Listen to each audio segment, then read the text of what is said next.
am Julia Sondu, showing you where development is happening. Please come and join us.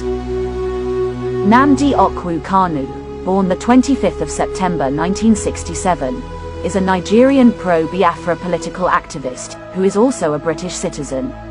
He is the leader of the indigenous people of Biafra, IPOB.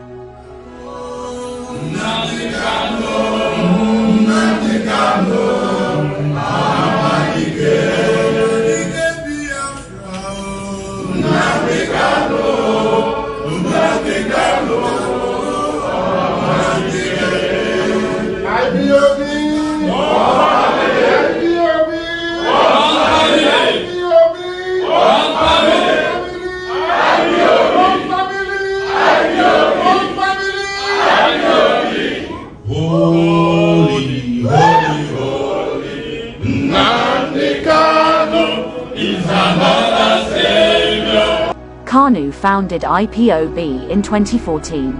The main aim of IPOB is to restore the separatist state of Biafra, which existed in Nigeria's eastern region during the Nigerian Civil War of 1967 to 1970. Feeling threatened by the central government, eastern Nigerian leaders, mainly ethnic Igbos, declared the succession of their region from Nigeria and the formation of the state of Biafra in 1967. This event happened after significant political and ethnic violence in Nigeria, which had included anti-Igbo pogroms in northern Nigeria. The central government refused to recognize Biafra, resulting in the Nigerian Civil War, which lasted 3 years and led to the deaths of some 3 million people.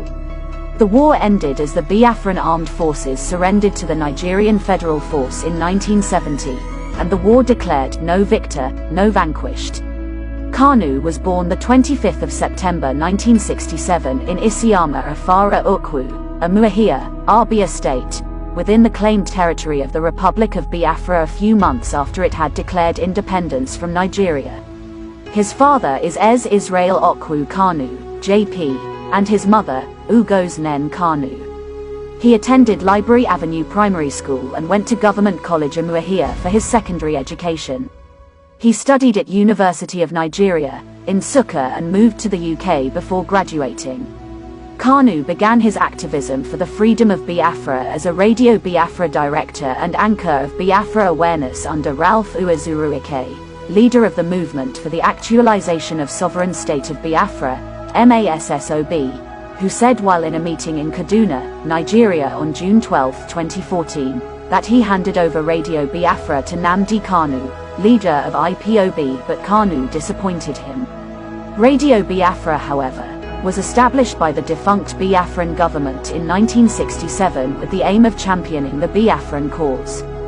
Kanu was a relatively obscure figure until 2009 when he started Radio Biafra, a station that called for an independent state for the Igbo people and broadcast to Nigeria from London. In 2014, he founded IPOB. On the 18th of October 2015, it was reported that Kanu had been arrested in Lagos State by Nigeria's secret police, the Department of State Services, DSS. Kanu had told his solicitors that on the 14th of October 2015, he was arrested by the agents of the federal government of Nigeria, the State Security Service, SS, in his hotel room at the Golden Tulip Essential Hotel Ikeja, Lagos State.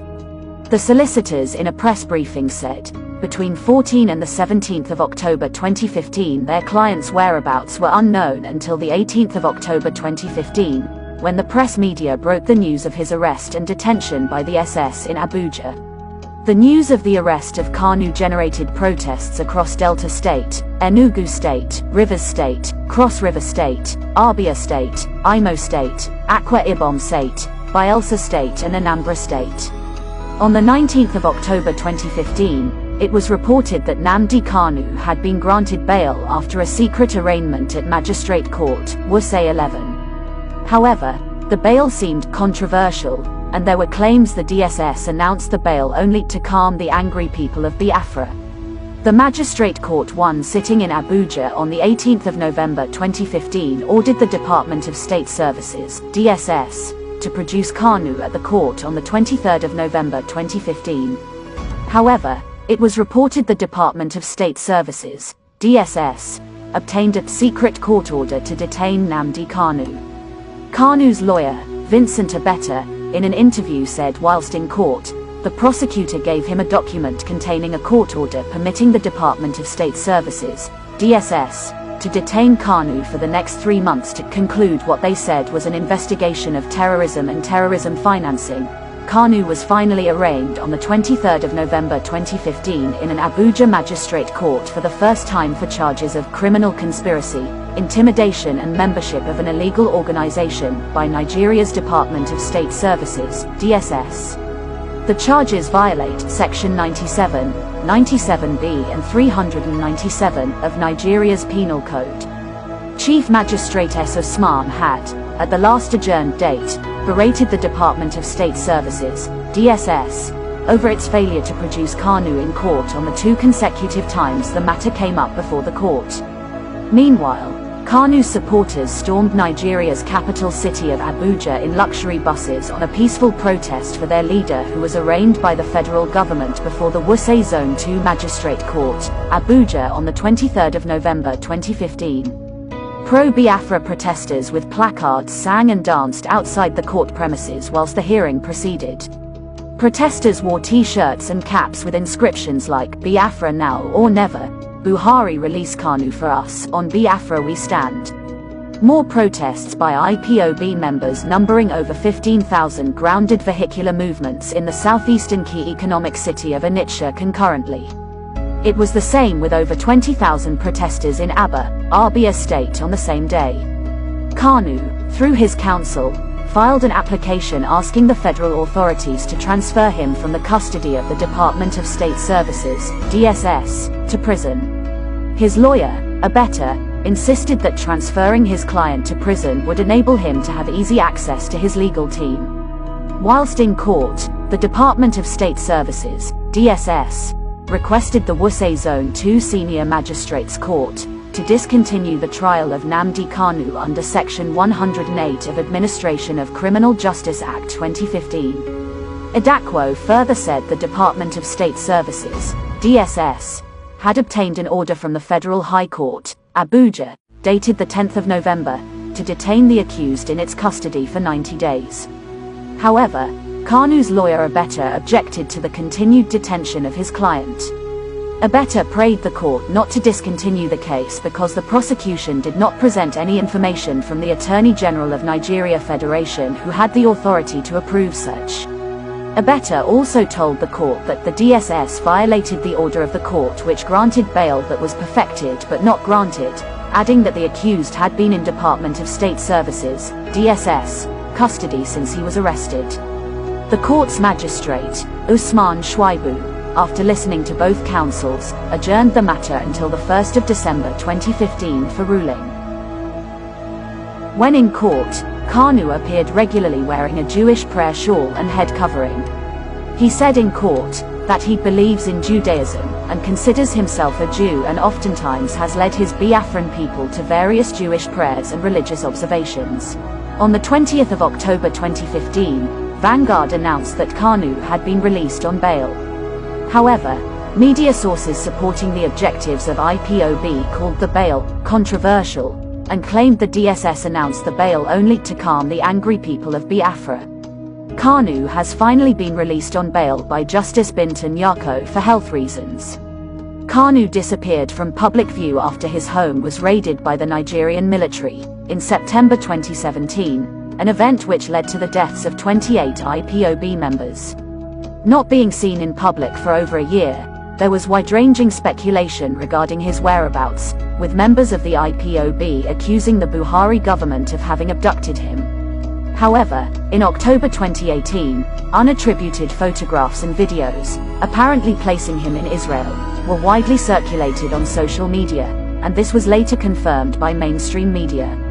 Despite him resurfacing, his exact location and living place continued to remain unclear over the next years. In an interview in June 2017, Kanu demanded bullets and guns from a group of US-based Nigerians for self-defense against the incessant attacks on Igbos by the Fulani herdsmen which were currently reoccurring in Biafra lands. KANU'S pronounced strategy has been the application of civil disobedience in pressing home his demand for the freedom of his people. In various air broadcasts, NNAMDI KANU stated how his adoption of Martin Luther King Jr. and Mahatma Gandhi's forms of civil disobedience will lead to the restoration of Biafra. In an interview granted to Newsweek, NNAMDI KANU opined his belief in the teachings of Martin Luther King Jr. and Mahatma Gandhi. "I hope that what we are looking for can be accomplished peacefully. I am an advocate of passive resistance. Gandhi and Martin Luther King tried it to very good effects, so why should it not work in our case?" Prior to the 2019 presidential election, IPOB had threatened to boycott the election. According to the leader of IPOB, NNAMDI KANU, the boycott, is a multifaceted approach. It is civil disobedience, passive resistance. It is an expression of our resentment of Nigeria and what it represents. His position on election boycotts was widely criticized by local Nigerian politicians who argued to the contrary. On the eve of the election, NNAMDI KANU lifted the boycott position and urged Biafrans to participate in the election, after which he described as his condition is signed, sealed and delivered. His shift was received in different quarters as being open to the appeal and opinions of others. In December 2020, KANU announced that IPOB had organized the Eastern Security Network, ESN, which was supposed to defend southeastern Nigerians from bandits and armed Fulani herders. KANU later gave all the governors of southeast Nigeria 14 days to ban open grazing, threatening to deploy the ESN to enforce a ban if the authorities did not do so. The Nigerian government regarded the formation of a non-state sanctioned paramilitary organization as unacceptable and moved to suppress the group. The situation escalated in January 2021 when the Nigerian military was repelled in an attempt to expel the ESN from Olu, Imo. Before another offensive was launched, KANU ordered the ESN to withdraw to the bush, temporarily ending the confrontation.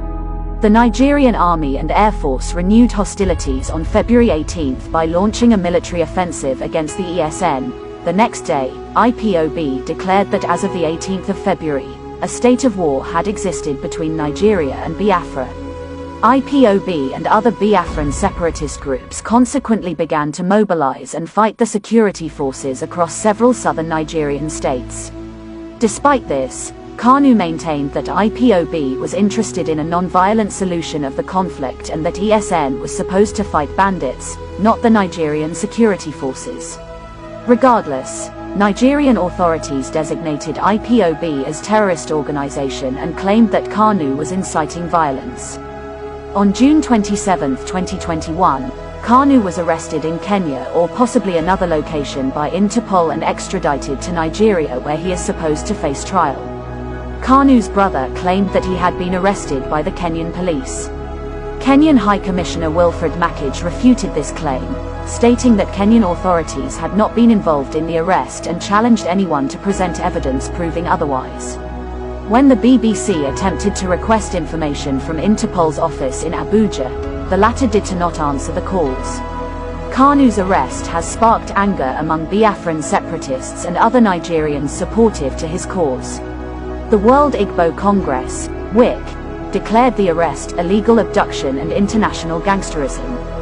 Following his arrest, questions had been raised over what was termed KANU's disregard of the Nigerian constitution to abscond bail in 2017. On the occasion of his arraignment in court on the 29th of June 2021, KANU told the presiding judge that the Nigerian military forced him to flee the country in 2017.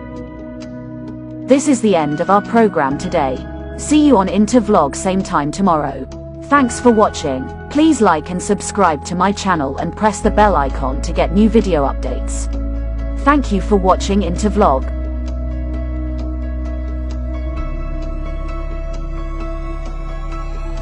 Thank you.